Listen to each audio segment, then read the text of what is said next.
Hello दोस्तों, दर्पण competition classes के ऑनलाइन प्लेटफॉर्म में आपका हार्दिक अभिनंदन और स्वागत है। दोस्तों, आज की वीडियो में बात करेंगे सब्जेक्ट इंग्लिश की और उसमें topic basic knowledge of English. हमें बेसिक नॉलेज और आधारभूत जो चीज़ें हैं इंग्लिश की उनके बारे में पता होना चाहिए। तो यहाँ बात करते हैं अपन इंग्लिश की। मैं कहूँ यदि आपको इंग्लिश को सीखना है तो इंग्लिश की आपको बेसिक चीज़ें आना बहुत ज़रूरी है। यदि आप उनको सीख जाए तो आपकी कमांड होना स्टार्ट हो जाएगी इंग्लिश के अंदर। तो इंग्लिश की आपको सॉल्व और साइंस पता होनी चाहिए कि इंग्लिश की सॉल्व और साइंस हम कहते किसे हैं। सॉल्व का मतलब होता है आत्मा और साइंस का मतलब होता है विज्ञान। ये दो मैंने जो शब्द लिखे हैं सॉल और साइंस, यदि आप सॉल और साइंस जान जाए इंग्लिश की, आत्मा और विज्ञान आप जान जाए इंग्लिश की, तो आप इंग्लिश सीखना स्टार्ट कर दोगे। तो इंग्लिश की आत्मा और विज्ञान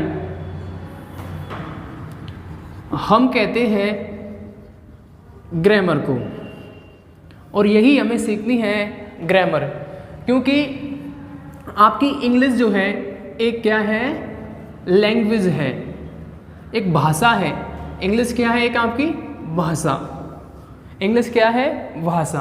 और इंग्लिश को कहा गया है कि ये क्या है, व्हीकल, ये वाहन है। इंग्लिश क्या है, एक व्हीकल है।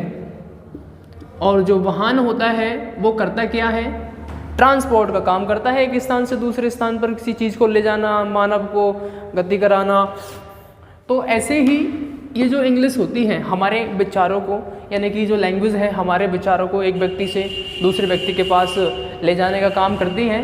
तो इंग्लिश जो है व्हीकल, और व्हीकल जो है, जो वाहन जो है, उसको चलाने वाला उसका क्या होता है, इंजन होता है। तो ये ग्रामर जो है ये क्या है, इंजन है। किसकी, लैंग्वेज की। आप इंग्लिश को आगे तभी सीख पाओगे तो आपको ग्रामर आनी चाहिए। तो ग्रामर का जो रोल है इंग्लिश में वो बहुत ज़्यादा है। तो मैंने क्या कहा कि इंग्लिश को सीखना है तो इसकी सॉल और साइंस को सीखना है। सॉल का मतलब आत्मा और साइंस का मतलब विज्ञान। तो किसे कहते हैं, ग्रामर को।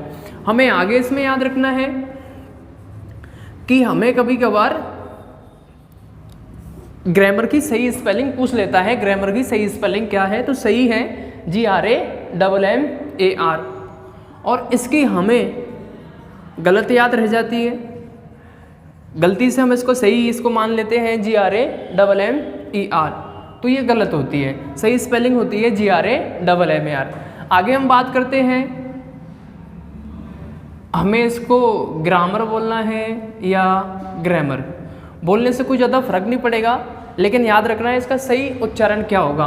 तो इसका सही उच्चारण होता है ग्रामर और गलत रहेगा ग्रामर। तो आपको ये भी बातें याद रखनी है।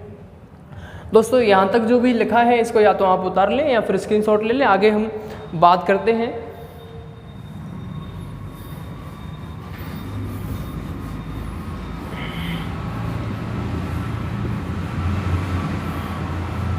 तो आगे हमें ग्रामर की ही बात करनी है, GRAMMAR।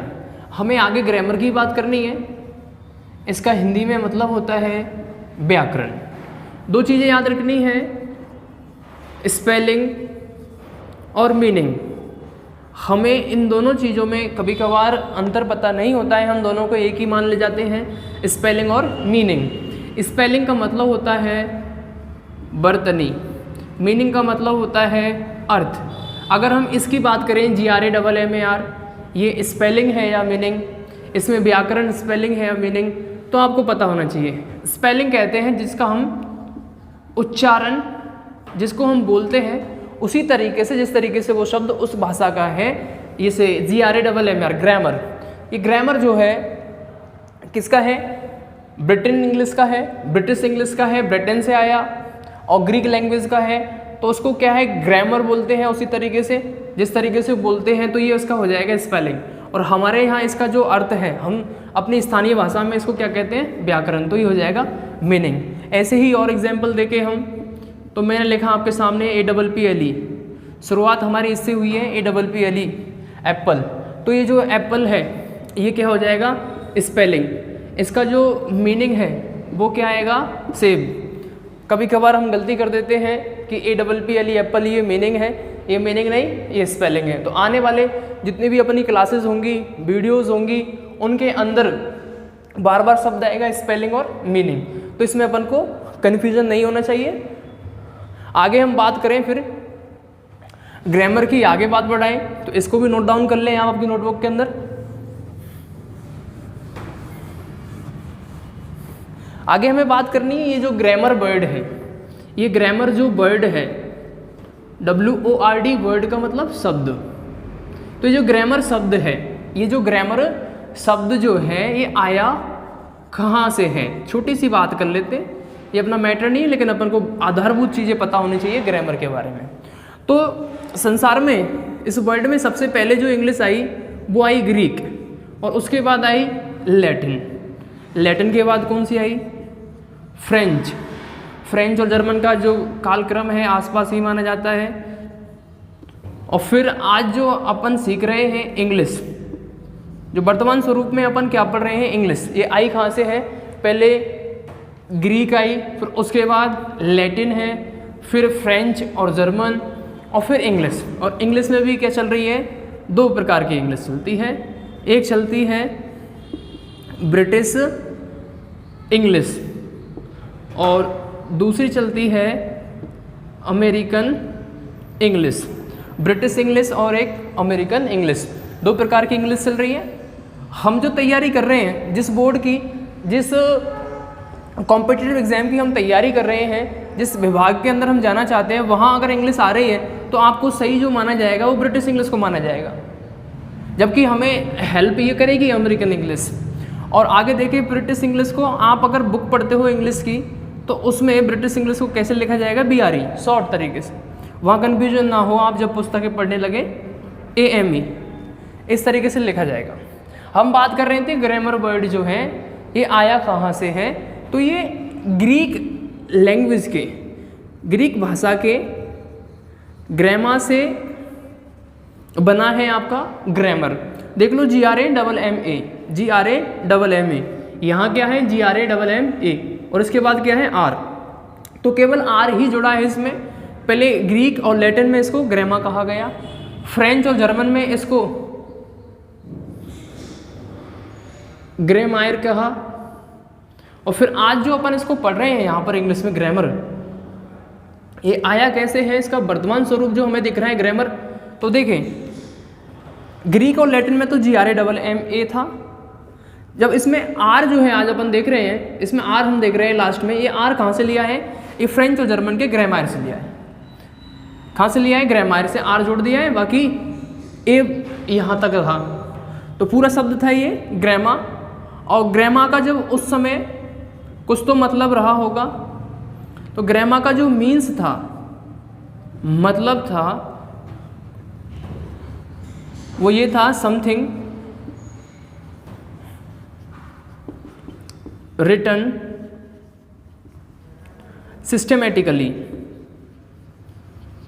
ये ऐसे है यहाँ पर, समथिंग रिटन सिस्टमेटिकली, ये सबसे छोटी परिभाषा भी हो जाएगी ग्रामा की, यानी कि ग्रामर की सबसे छोटी परिभाषा भी हो जाएगी। और अपन को याद रखना है ग्रामर का मतलब क्या है, तो समथिंग रिटन सिस्टमेटिकली, किसी भी चीज़ को सही ढंग से लिखना। समथिंग का मतलब होता है किसी भी चीज़ को, और रिटन का मतलब लिखना, और सिस्टमेटिकली मतलब होता है व्यवस्थित क्रम से, सही ढंग से व्यवस्थित क्रम से किसी भी चीज़ को लिखना ही क्या कहलाता है, ग्रामर, यानी कि ग्रामर कहलाता है। अभी किसी चीज़ को सही ढंग से लिखना, इसका मतलब क्या है, देखो मैंने लिखा टॉपिक, तो T कैपिटल बना दी मैंने, फिर O स्मॉल बना दिया, फिर ये स्मॉल, और ये C लिखा। तो इसमें क्या करा, मैंने नीचे ले दिया एक को, इनकी शेप मैंने बराबर रखी, ये मैंने ऊपर बड़ा बड़ा लिख दिया। तो इस तरीके से लिखना, व्यवस्थित क्रम में लिखना, सही ढंग से लिखना ही क्या कहलाता है, ग्रामर कहलाता है। तो यहाँ तक का आप उतारे या स्क्रीनशॉट ले लें, आगे की अपन बात करते हैं। फिर ग्रामर के अंदर आगे बढ़ते हैं अपन।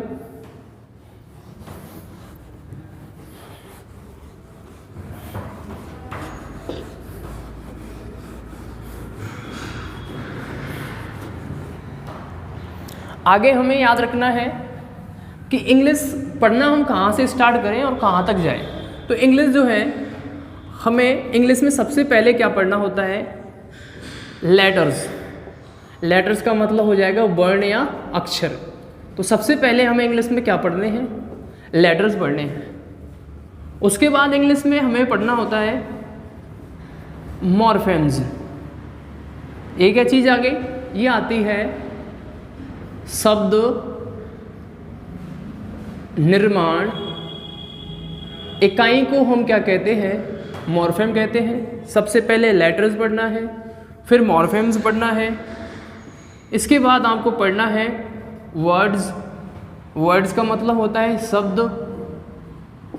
और फिर आपको क्या पढ़ना है? फ्रेज पढ़ना है। फ्रेज का मतलब हो जाएगा शब्द समूह। और फिर आपको क्या पढ़ना है? क्लॉज। जो क्लॉज है वो पढ़ना है आपका, इसका मतलब हो जाएगा उपवाक्य। और लास्ट में रह गया आपका सेंटेंस। सेंटेंस का मतलब होता है वाक्य। तो दोस्तों आगे देखें आप, हमें सबसे पहले इंग्लिश में पढ़ना क्या चाहिए? हमें बेसिक चीज़ों में किसको पढ़ना चाहिए? जहाँ से हमारी शुरुआत होती है। तो सबसे पहले अपन पढ़ेंगे लेटर्स, उसके बाद पढ़ेंगे अपन मॉर्फेम्स, फिर वर्ड्स पढ़ेंगे, फिर फ्रेज, फिर क्लॉजेज, और लास्ट में रह जाएगा सेंटेंसेस। आगे हम बात करते हैं दोस्तों, अपन बेसिक सी बात कर रहे थे ग्रामर के बारे में। ग्रामर में क्या है? माना जाता है कि ग्रामर जो है वो स्टार्ट कहाँ से होती है? मॉर्फेम से। ग्रामर के अंदर लेटर्स को नहीं लिया गया है। ये जो वर्ण और अक्षर होते हैं इनको ग्रामर के अंदर नहीं लिया गया है। तो अपनी एक हेडिंग बनती है ग्रामेटिकल यूनिट्स। ग्रामेटिकल यूनिट्स व्याकरणीय इकाई। ग्रामेटिकल यूनिट्स का मतलब होता है व्याकरणीय इकाई। मतलब अपनी ग्रामर स्टार्ट कहाँ से होती है? तो ग्रामर जो स्टार्ट होती है,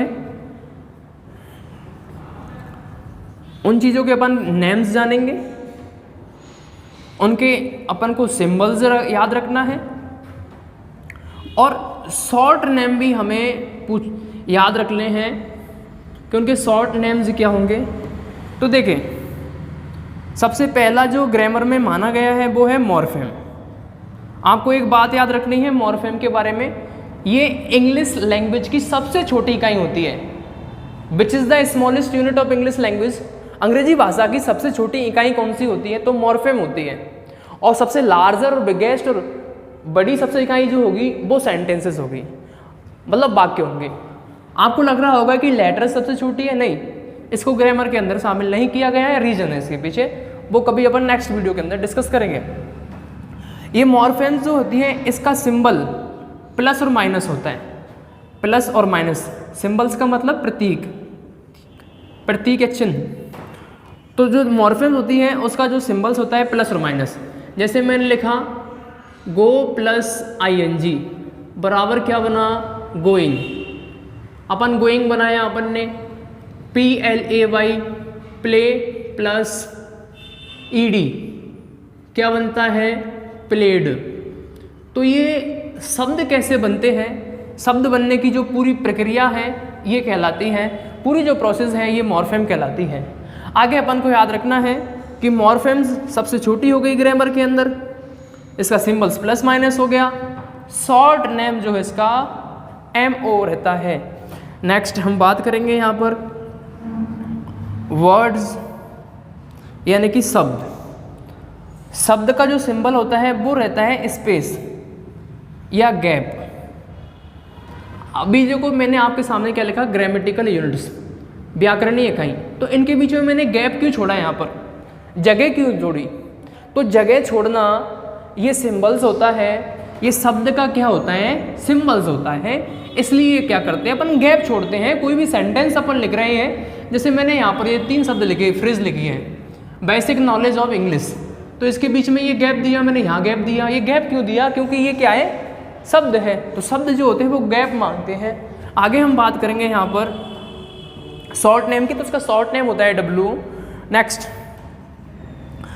थर्ड पॉइंट आपको याद रखना है फ्रेज। फ्रेज जो है इसका सिंबल जो है स्मॉल ब्रैकेट रहता है, स्मॉल ब्रैकेट इसका सिंबल रहता है, शॉर्ट नेम पीएच रहता है, साइंस में चलता है पीएच। नंबर 4 जो है आपका आता है क्लोज। क्लोज का जो सिंबल होता है ये होता है लार्ज ब्रैकेट। लार्ज ब्रैकेट जो है क्लोज का सिंबल होता है और इसको अगर शॉर्ट नेम में पुकारा जाए तो सीएल रहता है। नंबर 5 है अपना सेंटेंस। ये सेंटेंस क्या है? सेंटेंस का जो सिंबल्स होता है वो होता है, स्टार्टिंग में तो सेंटेंस के कैपिटल लेटर्स आते हैं। सेंटेंस जब भी स्टार्ट होगा तो उसका पहला अक्षर बड़ा आता है, ऐसा आपको बोला गया है टीचर्स के द्वारा। क्यों बोला गया? क्योंकि रीजन है सेंटेंस का वो सिंबल्स होता है, प्रतीक होता है, इसलिए उसका पहला अक्षर क्या आता है? बड़ा आता है। और सेंटेंस के एंड में जो सेंटेंस होगा उसके एंड में आपको 3 चीज़ें याद रखनी है। एक तो क्या आता है, यहाँ लिख दूँ मैं, क्वेश्चन मार्क, एक एक्सक्लेमेटरी और एक फुल स्टॉप। फुल स्टॉप को अपन क्या कहते हैं? The period. तो ये क्या हो गए? नेम्स हो गए ग्रामेटिकल यूनिट्स के, ये सिंबल्स हो गए, ये उनके शॉर्ट नेम्स हो गए। ठीक है दोस्तों, वीडियो देखने के लिए धन्यवाद। अगर आपको वीडियो पसंद आए तो चैनल को सब्सक्राइब कीजिए और वीडियो को आगे शेयर कीजिए। धन्यवाद। Thanks for watching.